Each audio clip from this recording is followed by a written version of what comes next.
नमस्कार विद्यार्थी मित्रों, ऑनलाइन एज्युकेशन सिस्टम में आप सबनु हार्दिक स्वागत है।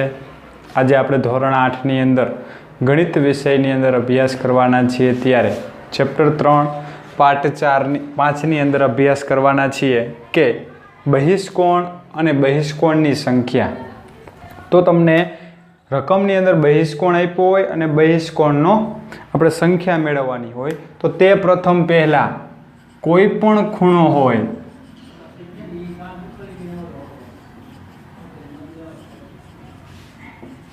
अने तेना बहिष्कोण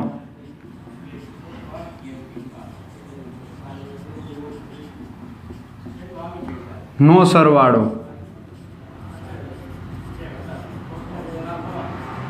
180 अंश थाय।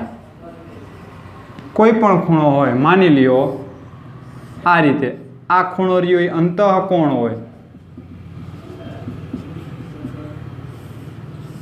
अंदरनो खूणो होवाथी अंतःकोण, तो आ बहारनो खूणो એટલે એને શું કહેવાય? બહિષ્કોણ। શું કહેવાય એને? બહિષ્કોણ કહેવાય। તો કે બહારનો ખૂણો એટલે એને શું કહેવાય? તો કે બહિષ્કોણ કહેવાય। તો આ બેનો સરવાળો x અને y, તો આ બેનો સરવાળો થાય તમારી પાસે 180 અંશ। રેડી? અને તમને આગલા વિડિયોના અંતમાં કીધું હતું કે બહુકોણના તમામ બહિષ્કોણ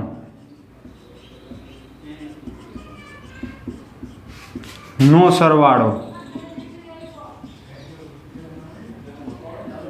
કેટલો થાય? 360 અંશ તો કે થાય। બધાય જેટલા બહિષ્કોણ હોય બહુકોણમાં, કોઈ પણ પ્રકારનો બહુકોણ આપ્યો હોય એ બધાય બહિષ્કોણનો સરવાળો કેટલો થાય? 360। અને આપેલા બે ખૂણા અને તેનો બહિષ્કોણનો સરવાળો કેટલો થાય? 180। તો હવે તમારી પાસે બહુકોણનું માપ, બહિષ્કોણનું માપ આપ્યું હોય અને તમારે બાજુની સંખ્યા મેળવવી હોય તો એના માટેનું સૂત્ર છે કે બહિષ્કોણ બરાબર 360 ભાગ્યા બાજુ, એટલે કે બહુકોણના બાજુ જેટલી આપી હોય નીચે લખવાનું। અને આ શરત છે હંમેશા નિયમિત બહુકોણ માટેની। બહુકોણ કેવો આપેલો હોવો જોઈએ? નિયમિત। તમારે બહિષ્કોણનું માપ જોતું હોય, તમને એમ કે ષટકોણના બહિષ્કોણનું માપ, તો ષટકોણમાં કેટલી બાજુ હોય? 6 ષટ, બરાબર? ષટકોણમાં 6 બાજુ હોય તો 360 ભાગ્યા 6 એટલે 60 અંશ। તો તમામ બહિષ્કોણનો માપ કેટલું થાય? 60 અંશ થાય। એ જ રીતે તમારે જો બાજુનું માપ જોતું હોય તો બાજુ બરાબર, અથવા તને એમ કહેવાય બહિષ્કોણની સંખ્યા, બે એક જ કહેવાય। બાજુની સંખ્યા કે બહિષ્કોણની સંખ્યા, જેટલા ખૂણા હોય એટલી જ બાજુ થાય। તો બહિષ્કોણની સંખ્યા બરાબર 360 અંશ ભાગ્યા બહિષ્કોણ, એટલે કે બહિષ્કોણનું માપ। તો આ રીતે મળશે તમને આ બે સૂત્રોની મદદથી। તો જોઈએ આપણે સ્વાધ્યાયમાં એના આ રીતના દાખલા આપ્યા છે, એની ચર્ચા કરીએ। તો ચર્ચામાં આપણી પાસે સ્વાધ્યાય તો કે 3.2 ની અંદર આપેલું છે દાખલા નંબર 1। તો આપણી પાસે દાખલા નંબર 1 આપ્યો છે। દાખલા નંબર 1 એવું કહે છે કે આકૃતિ પરથી x ની કિંમત મેળવો। તો અહીંયા આપણી પાસે એક આપ્યા છે 125, અહીંયા આપ્યા છે 125 અને અહીંયા આપ્યા છે x, અને બધાય ખૂણા કેવા છે? તો બહારના છે, એટલે કે બહિષ્કોણ આપ્યા છે। તો આપણને ખબર છે કે બહિષ્કોણ ના માપનો સરવાળો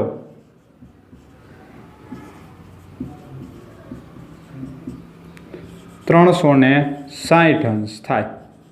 તો આપણી પાસે 3 માપ છે, x વત્તા 125 અંશ વત્તા 125 અંશ બરાબર 360 અંશ। 125 વત્તા 125 એટલે 250। એ 250 બાજુ જશે તો કેવા થશે? તો કે માઇનસ। તો કે 360 માંથી 250 જાય એટલે તમારો જવાબ આવશે અહીંયા 110.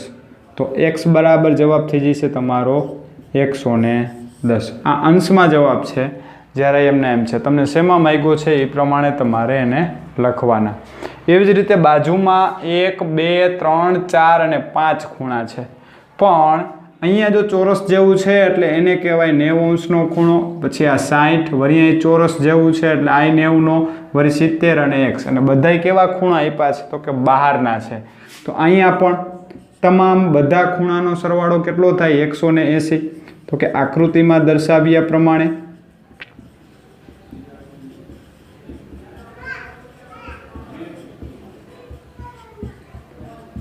તમામ બહિષ્કોણનો સરવાળો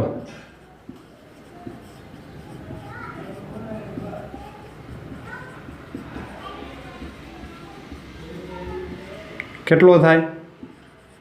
360 અંશ થાય. તો માટે તમારી પાસે 5 ખૂણા છે એટલે x વત્તા 90 અંશ વત્તા 60 અંશ વત્તા 90 અંશ વત્તા 70 અંશ એના બરાબર 360 અંશ. 9 ને 9 તો કે 18, 18 ને 6 તો કે 18 ને 6 24, 24 ને 7 તો કે 24 ને 7 એટલે કે 31. તો કે x અંશ વત્તા 31 અને પાછળ કોણ આવી જશે? 0 એટલે 310 અંશ એના બરાબર 360 અંશ. ઓ બાજુ જશે તો 310 કેવા થઈ જશે? માઇનસ. 360 માંથી 310 જાય તો x અંશ બરાબર 50 અંશ જવાબ આવશે. તો જ્યાં x બરાબર કેટલા થઈ જશે તમારા માટે? ખાલી 50. તો આ તમારો જવાબ થશે. જોઈએ આપણે નેક્સ્ટ આગળ બીજો દાખલો. તમારી પાસે દાખલા નંબર બીજો આપ્યો છે કે નીચે આપેલી બાજુ ઉપરથી નિયમિત બહુકોણના બહિષ્કોણનું માપ મેળવો. કેનું માપ મેળવવાનું છે? બહિષ્કોણનું માપ મેળવવાનું છે. તો તમને બાજુની સંખ્યા આપી છે, તો આપણી પાસે સૂત્ર જ છે કે બહિષ્કોણ બરાબર 360 અંશ ભાગ્યા બાજુ. બાજુ એટલે કે અહીંયા બાજુની સંખ્યા. તો તમારી પાસે અત્યારે 9 આપ્યા છે, તો 9 વડે ભાગાકાર કરો. 9 ચોકને 36 ને પાછળ 0 એટલે કે તમામ બહિષ્કોણનું માપ કેટલું થઈ જશે? તો કે 40 અંશ. એ જ રીતે 15 બાજુવાળો બહુકોણ હોય તો એના બહિષ્કોણનું માપ તો કે બહિષ્કોણ બરાબર 360 અંશ ભાગ્યા બાજુ. તો કે 360 અંશ ભાગ્યા બાજુ એટલે બાજુની સંખ્યા કેટલી છે? 15. તો 15 એકા 15, 15 દુ 30, 36 માંથી 30 જાય એટલે 6 ઉપરથી 0 એટલે 60. 15 ચોક 60. તો તમામ બહિષ્કોણનું માપ કેટલું મળશે આપણને? તો કે 24 અંશ. પછી તમારી પાસે ત્રીજો દાખલો આપ્યો છે કે બહિષ્કોણનું માપ 24 અંશ હોય તો બાજુની સંખ્યા મેળવો. તો અહીંયા આપણી પાસે બાજુ મેળવવા છે, તો બાજુ બરાબર શું આવશે? 360 અંશ ભાગ્યા બહિષ્કોણ. તો કે 360 અંશ અને બહિષ્કોણનું માપ આપ્યું હતું 24. તો જોવો જોઈએ, તમારી પાસે 15 હતા તો 15નો ભાગાકાર કર્યો તો 24 આવ્યા. તો 24 વડે ભાગાકાર કરો તો જવાબ કેટલો આવશે? અહીંયા 15. તો બાજુની સંખ્યા અહીંયા કેટલી થઈ જશે? 15. પડી ખબર? એ જ રીતે તમારી પાસે આપ્યો છે અંતઃકોણ. તો અંતઃકોણ આપ્યો એટલે સૌ પ્રથમ એને બહિષ્કોણમાં ફેરવવા પડે. ખાસ યાદ રાખજો. તો અંતઃકોણ ઉપરથી સૌ પ્રથમ એને બહિષ્કોણમાં ફેરવીએ તો બહિષ્કોણ બરાબર શું આવે? 180 અંશ માઇનસ અંતઃકોણ. અંતઃકોણ એટલે કેટલો આવે? 165 અંશ. તો તમારો અહીંયા જવાબ થઈ જશે તો કે 15 અંશ. શું જવાબ થઈ જશે અહીંયા? 15 અંશ. બહિષ્કોણનું માપ તમને 15 મળી ગયું. હવે બાજુનું માપ જોઈએ છે તો બાજુ બરાબર 360 અંશ ભાગ્યા બહિષ્કોણ. તો 360 અંશ ભાગ્યા 15 અંશ तो 15 वडे भागाकार करशो तो जवाब केटलो आवे छे तो के 24। तो माटे बाजुनी संख्या थई जशे तमारा माटे 24। पछी जो तमारी पासे दाखला नंबर 5मो आप्यो छे एमां ए छे शुं एवो नियमित बहुकोण शक्य छे के जेना बहिष्कोणनुं माप 22 होय। तो सौ प्रथम तमारे अहींया बाजुनी संख्या मेळवी लेवानी। तो बाजू बराबर शुं आवशे 360 अंश भांगा बहिष्कोण।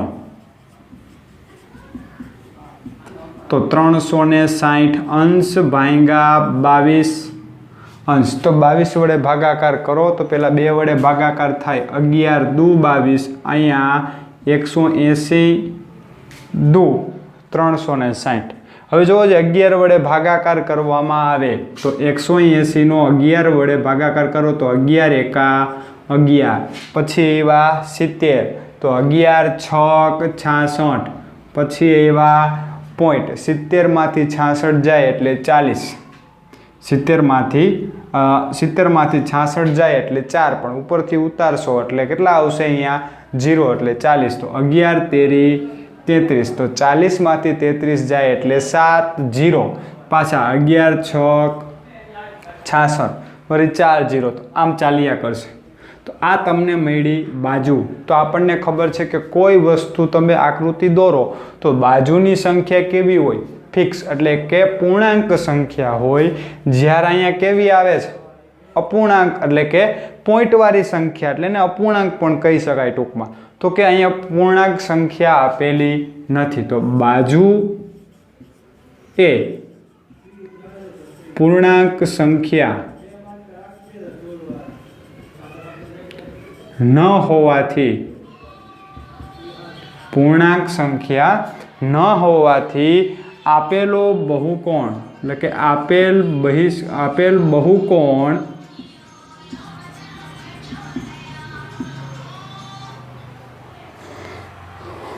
ए नियमित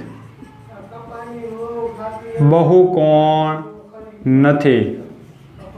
ओके હવે તમારી પાસે એમાં ને એમાં બીજો પ્રશ્ન માંગ્યો છે બી। તો શું આ માપ નિયમિત बहुकोणના અંતઃકોણનું હોઈ શકે કે કેમ? નિયમિત बहुकोणના અંતઃકોણનું હોઈ શકે કે કેમ? તો જોવો જોઈએ। હવે આપણી પાસે આ બહિષ્કોણ જ નથી મળતો, બહિષ્કોણ જ નથી મળતો। બી જવાબ આપ્યો છે તમે જુઓ અહીંયા फरीथी एक वखत के शुं आ माप नियमित बहुकोणना अंतःकोणनुं होई शके के केम? पण आपणने खबर ज छे के खूणानुं माप मळतुं ज नथी। तेम छतांय आपणे शुं करवानुं अंतःकोण मानी ल्यो अहींया अंतःकोण केटलो छे तो के 22 छे।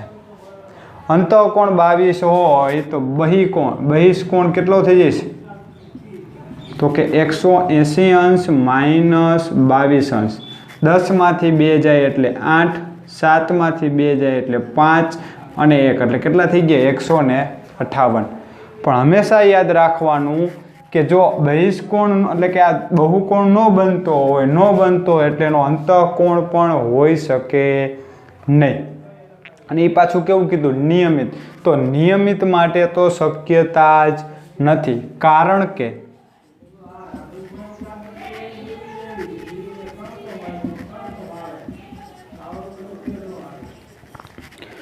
જો નિયમિત बहुकोण न बनवाथी ते माप नियमित बहुकोणना अंतःकोणनुं न होई शके। क्यारे थाय कि जो बहिष्कोणनुं माप शक्य होय एटले के बाजुनी संख्या सरखी मळे तो ज एटले के बहुकोण बने તો જ એના અંતઃકોણનું માપ મળે, નકર મળે નહીં. ખાસ ધ્યાન રાખજો. તમારી પાસે છઠ્ઠો દાખલો આપ્યો છે કે નિયમિત બહુકોણમાં ઓછામાં ઓછું અંતઃકોણનું માપ કેટલું હોય. તો આપણને પહેલાં એ તો ખબર હોવી જોઈએ કે અંતઃકોણ એટલે કે અંદરનો ખૂણો અને બહારનો ખૂણો. હવે અંતઃકોણ એટલે ઓછામાં ઓછું એટલે તો એ તો આપણને ખબર પડવી જોઈએ કે અંતઃકોણ નાનું ક્યારે હોય તો એનું વિરુદ્ધ, અંતઃકોણનું વિરુદ્ધ કોણ થાય? બહિષ્કોણ. બહિષ્કોણ મોટામાં મોટો હોવો જોઈએ. તો સૌ પ્રથમ તો આપણને ખબર પડે કે ત્રિકોણ હોય તો ત્રિકોણમાં નાનામાં નાનો ખૂણો એટલે કે કોઈ પણ ખૂણો હોય અને કેની વાત છે? નિયમિત. તો નિયમિત એટલે ત્રિકોણમાં કોણ આવે? સમબાજુ. તો સમબાજુના બધાય ખૂણાનું માપ કેટલું હોય? 60. તો 60નો બહિષ્કોણ કેટલો થાય? 120. પછી એનાથી વળી ખૂણો કેટલો થાય? નિયમિત એટલે કેટલો થઈ ગયો? 90 થઈ ગયા. 90 થઈ ગયા માટે એનો બહિષ્કોણ કેટલો થઈ જશે? 180. તો એની બહિષ્કોણ કેટલાનો થઈ જશે? તો કે 90નો. તો જેમ બાજુની સંખ્યા વધે છે એમ બહિષ્કોણ કેવો થતો જાય છે?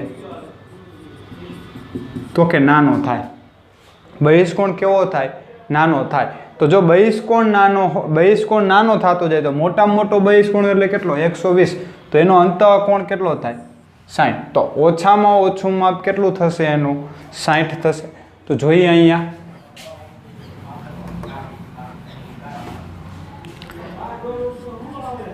નિયમિત બહુકોણમાં ત્રિકોણમાં અંતઃકોણનું માપ ઓછામાં ઓછું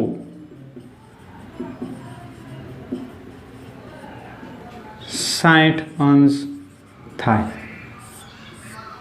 કેમ? તો કે ત્રિકોણમાં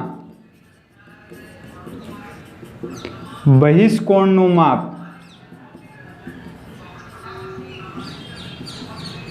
120 હોવાથી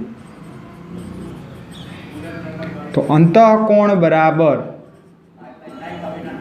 180 અંશ માઇનસ 120 અંશ. એટલે તમારો જવાબ કેટલો થઈ ગયો? તો કે 60 અંશ. એ જ રીતે નિયમિત બહુકોણમાં બહિષ્કોણનું માપ વધુમાં વધુ કેટલું હોય? તો કે વધારેમાં વધારે કેટલું હોય? 120. કારણ કે જેમ તમે બહુકોણની બાજુની સંખ્યા વધે એમ બહિષ્કોણનું માપ કેમ થાય? ઘટે. જેમ બાજુની સંખ્યા ઘટે એમ બહિષ્કોણનું માપ વધે. તો નાનામાં નાનો બહુકોણ એટલે ત્રિકોણ કહેવાય. તો ત્રિકોણના બહિષ્કોણનું માપ કેટલું થાય? તો કે 120 અંશ થાય. કારણ કે 120, 120, 120 એટલે વધુમાં વધુ કેટલું હોય? 120 અંશ. હવે તમને એવો પણ પ્રશ્ન પૂછાય, વધુમાં વધુ કેટલું હોય? 120 અંશ. અહીંયા સુધી તમારે સ્વાધ્યાય 3.2 સંપૂર્ણ પૂરું. જો મારો વિડીયો ગમ્યો હોય તો લાઈક કરો, શેર કરો, સબસ્ક્રાઈબ કરો. નવી નોટિફિકેશન મેળવવા માટે બેલ આઇકોન ઉપર ક્લિક કરો. Thank you.